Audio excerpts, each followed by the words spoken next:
Superman and Lois, Season 2, Episode 8. We just got the announcement that the show is coming back for a third season. All of the CW stuff pretty much is. Poor Grant Gustin. That doesn't matter, but yeah, Episode 8. We had a little bit of a break again. I'm still not certain on the episode count for this season. I think it's 13 again. If that's the case, then we still got some stuff in store. I kind of hope, I know this is a weird thing to say, I kind of hope there's a bigger break before the next season, just because we finished like the first season in August and then in January it came back. Like, that's pretty short.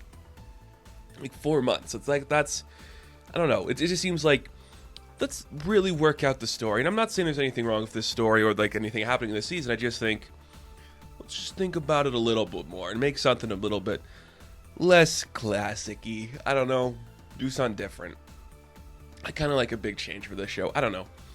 I'm just rambling on again as I try to collect my thoughts. This episode was fine.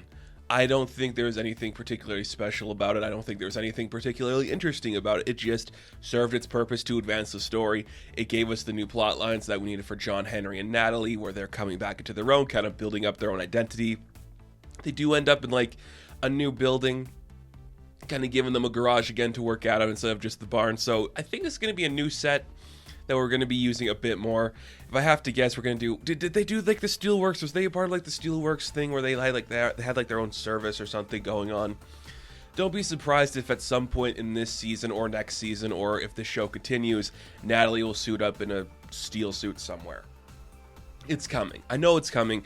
And that was kind of nice. I do like this storyline where Natalie is kind of indifferent to Clark and Lois because that's her mom. Her real mom's dead and she has to look at that all the time. And the person that killed her mom looks exactly like Clark and she has to be just okay with seeing him. You wouldn't be. Nobody in their right mind would be okay just seeing the person that killed their parent all the time.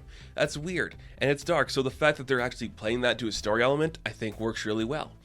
And how Clark is willing to help her and try to do the right thing, but even when he messes up and realizes, oh, I can't be there to get her father out of the hospital, it's good story beats. And it's very Superman of like, I want to be there for this woman in these moments, and I can't.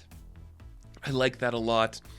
And he's like, I want to be a part of your life, but you have to be comfortable enough to want to be a part of mine too. So I'm going to give you the space you need, and we're going to go about it in a different way than we have before. And I think that works really well. And actually added to stuff in this season that I was kind of hesitant about because Natalie was kind of just thrust into this season.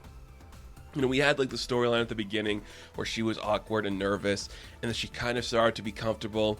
It all felt very fast because if you come from a different world, you're in a coma for 6 months before you like float down to Earth. That's a lot to deal with. And that is kind of a convenient way to wrap up why she wasn't here earlier. Whatever. It's fine. It's a lot. And I think that could distract some people and just be like, okay, she didn't really have an arc, but now I like it. She's getting her own identity finally. She's not just going to be attached to her father or to Clark or to Lois or to John and Jordan. She's going to be her own character. She's going to get the opportunity to do her own things, and that's really cool and very important for her role. I like that a lot. So that part of the story I think was really good. There is more stuff with Ali Austin in here, and it's getting to the point where I'm like, okay, we gotta really pick up the pace on this, just because it feels very like betrayal every episode where something happens. This time around, Chrissy is going undercover to literally go to the bizarro world that we see happening. It's a good effect though, isn't it? It's a really nice effect just to see them use their money right, and that's so impressive to me because they've said before, this is a CW budget. The same budget the other shows get. This looks infinitely better. I think it comes down to just the way they frame and film everything. There's a different like filter on the stuff where it just looks like, you know, less natural or white lighting and just a little more like tinted. It looks better. And I think that's really cool. And just the cinematic feel it has, it's incredible. But the budget and the effect, I should say, for actually going into that thing that Chrissy wanted to see, like the bizarro world, it looks really good. And that really surprised me because I'm like, this could just be that cheap blue blob we've used a million times in a show like this. It actually looked interesting. And Clark does not arrive in time to save everybody from going through the portal. We see that Anderson goes through the portal with the pendant. Probably he's going to take over, and maybe he's going to become the full-on Bizarro, or it's like an evil person in the Bizarro world, and then Superman and Bizarro are going to have to like team up and fight him. Wouldn't that be awesome? I know people were like theorizing who Anderson's going to become. I kind of thought like the Cyborg Superman route. I still think that's a possibility. I'm starting to think he could be connected to Bizarro in some way, maybe a different version of a Bizarro character, and that's what we're going to see him do. I did like that effect. He saves Chrissy. There's like a big overriding tension where we think Lucy's going to be trapped through the other side. She's not. She's kind of a pawn played later by Allie to really break down Sam, and that's great because they're actually giving Sam something to do now. And he's been like the exposition character, you know, telling his like grandsons this is how you have to behave, telling Clark you have to go against this, you have to do this for Lois. He actually has a great moment where he's interrogating Allie and he just loses it because Lucy could potentially be dead because of it. That's really cool. It's giving him something to do that he hasn't done before, and I think that is super necessary for the show because he's a good actor. He's talented. Sam, the guy that got playing Sam, he's perfect for the role. And you're actually letting him behave and do stuff, and when he kind of like breaks down to actually be with his daughters now, it's good, and you buy it. And when Janet DeWin shows back up as Lucy at the end of the episode, you're like, oh, finally, things are going to be better, things are going to get together, our family is going to be reunited. But that's not the case. Lucy betrays them and poisons him. Not something I wasn't expecting, but I was kind of expecting it. It's like, yeah, okay, we're going to commit to that side of Lucy. I get it. That'd be a fun area to explore as opposed to another person in our house just to be a part of our expanding family. I like both sides of that too. I do. I think that could be really cool, but I understand the necessity to make Lucy fully commit to the evil. And this is the kind of thing that I don't think you can walk away from. You know, if you were to say I had to do it to protect somebody I love or something, maybe. But if this is fully just her committed to being a part of the world Allie is creating, we're not going to have her redemption arc. At least not yet. And I hope we don't have it because it's not necessary for her character. She could easily find a new route to take things down. And I think that could be cool to see. Not a lot of Lois in this episode. She does have probably my favorite moment of the episode, though, where she's in Lucy's apartment and she's kind of just like freaking out, like, why would she leave after our mother left? And Clark just rushes into her arms like, I'm not leaving you, I'm not going anywhere. That's the moment. That is just pure Superman and Lois goodness. Just those two characters loving and committing to each other. That's it. That's what we want to see. That's what we're here for. Just a pure Superman, just like a happy-go-lucky Superman who's going to do all the right things by his people. And the only person he's going to get mad at is his son because his son is lying about drugs. So we fixed the Johnathan solution. John is not going to go to school. He's going to take online classes, and he's going to be working part-time at a convenience store because it's a small town. Don't forget, Smallville's a small town. They don't have like your big Walmarts or whatever your local big chain grocery store is. He's working at there's a name for it. I couldn't remember the name for it. I think, is that name going to be a reference? The fact that I didn't get it, so it's probably not a reference. Or maybe it is and I'm just dull and I didn't pick up on it.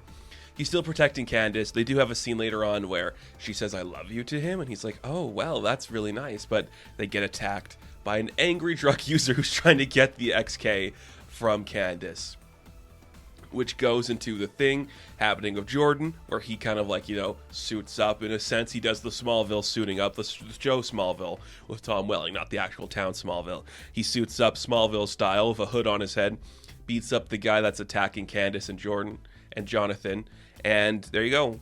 So we're getting like the young Superboy coming into his prime, but Jonathan's the one we saw in the set photos in the costume. That's what I'm still waiting for. I'm starting to think that's going to be in the Bizarro World episode. That's what I think's happening. I think it's really cool. And it worked well. Again, it just looked really cinematic, and he actually got like bloody knuckles and scratches across his face. It looked really cool. The same day, Jordan had to go see Sarah and Audrey, because guess what? She wants to have Audrey in her life, and of course she does. Why wouldn't she? She needs a friend. All she knows is Jordan, pretty much, because her sister's not there. She shows up sometimes. We reference we have to go pick her up from somewhere. We never actually see her there. So, of course, go hang out with Audrey. Go be a child and just do all this fun stuff and be a part of this world in a bigger way than you're letting yourself be connected to. Do it. You're allowed to. And Jordan doesn't go see her. So again, adding to that tension. Of course, it feels like we're building up to the reveal that Jordan's going to reveal himself to her at some point. Whether that's now or whenever, I don't know. But it just feels like we're slowly putting ourselves in that position where we're going to have the classic Clark and Lois reveal, but it's going to be Jordan and Sarah. And I don't think she's going to accept him. It just seems too obvious that she'd just be like, yeah, of course, you're awesome. It's like, dude, that's not an excuse for your behavior. Like, that's flaky shit, man. And yeah, it works. But of course, that's not all we get in this episode, because Lana and Kyle are kind of still figuring out what their relationship's going to be. Kyle is willing to admit he's wrong and he wants to apologize, but Lana ain't having it, and he actually gets his own place to live this episode. That's cool. That's necessary. You see him kind of like pick up Sophie. I say Sophie loosely. He picks up Sophie and Sarah earlier on in the episode. Just because, parents are separated now. I get it. You got to go through those things. You got to be a part of that world. It's working pretty well. Like, I thought this was going to be more annoying of a storyline, but it's like, no, this is believable. Lana has a mayoral campaign to run for. It's going to be a weakness against her to see her family in disarray. And you see Kyle wants to actually help her out in those situations to do the right thing and make those work. So I like that. That seems very plausible and very believable for this world. I also like how this really focused on all of our main characters in different ways, and it flowed perfectly. We focused on Natalie for a bit, Lana for a bit, Sarah for a bit, Johnathan, Jordan, Clark, Lois, Sam, John, Henry, Kyle. Everybody got their moment in 44 minutes, and that's super impressive because that is hard to do perfectly. I just think of every episode we've seen this season, this one just didn't feel like it was much of anything. It's not a filler episode. It was just, okay, here we go. Here's where we're going. And that's fine. It's TV, it's comfort. You don't have to make it perfect every time. Sometimes just doing an episode is good enough for me, and that's exactly what this episode of Superman and Lois was. It was good comfort, good fun, that got us to the next stage of the story, and what that's going to look like and how that's going to work is going to be pretty cool to see. So I do enjoy everything we got. I just hope we kind of build up the momentum before the end of the season, because we have like 5 episodes left potentially. Let's do something cool with them, do something fun with them, and see what we can do to make this the best Superman show ever. Not that it already isn't. It is the best Superman show ever. It really is. So that is going to do it for this review of Superman and Lois. Though, thank you guys so much for watching this video. Be sure to like and subscribe to the channel. As always, you can check me out on Instagram, TikTok, and Twitter. And I will catch you guys in the next one. Have fun. Stay safe. Good luck.